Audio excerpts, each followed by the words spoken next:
Welcome back to our channel! We are going to do some sketches for today. In today's video, ang gagamitin natin ay pencils, brush, marker, and eraser. Ayon sa nabasa ko, there are two ways daw in drawing on a flat paper, which are 2D and 3D. In 2D, it includes height, width, and angle, while in 3D naman dinagdagan siya ng depth. Before ako mag-draw ng object guys, nagdo-draw muna ako ng basic shapes bago mag-outline ng object. Ito na yung nagsisilbing pattern ng object na i-draw natin. Pagkatapos mag-draw ng shapes at outline, dadarken na natin yung outline gamit yung black na marker. After that, erase na rin natin yung mga dinraw nating shapes sa loob ng object. Gumamit na rin tayo ng brush para linisin ang mga dumi sa ating papel.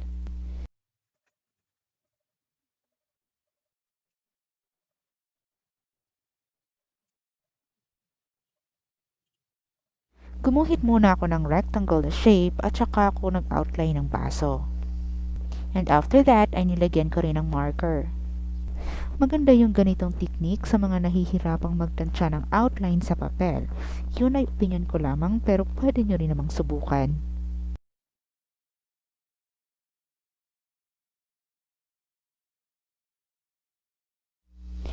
Gumamit ako guys ng 8B graphite pencil para sa mga dark areas at 2H naman para sa mga lighter areas.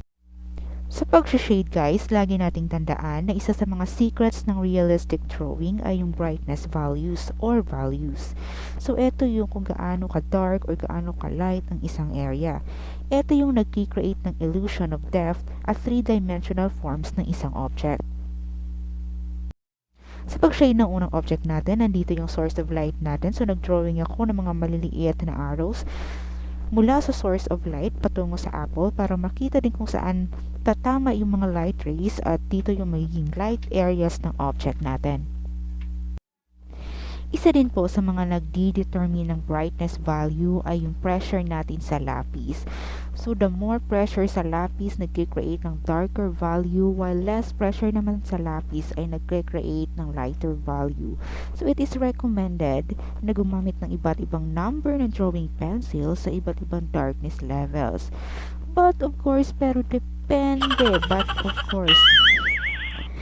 depende pa rin sa inyo po kung kaya namang ma-achieve yung brightness at yung darkness ng object by using two drawing pencils at satisfied ka na, then go for it.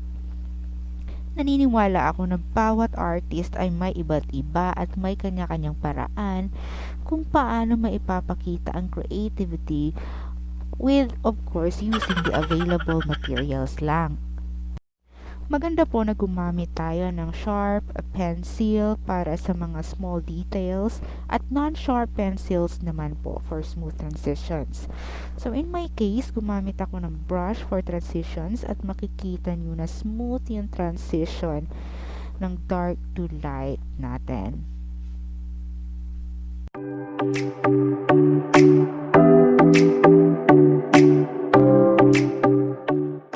Gumamit din ako ng eraser para mag-add ng intense light or highlight sa ating object.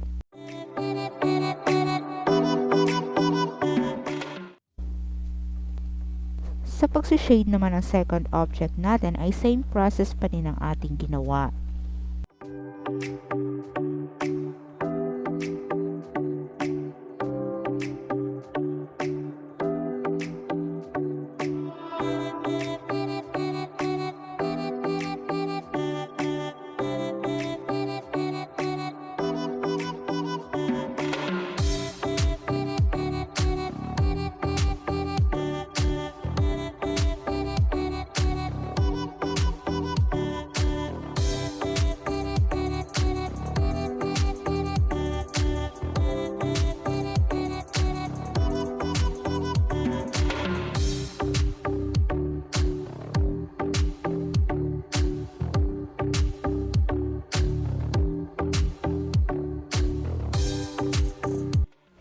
Kung nagustuhan niyo po ang ating art tutorial video, kindly click the subscribe and notification bell button to support our channel.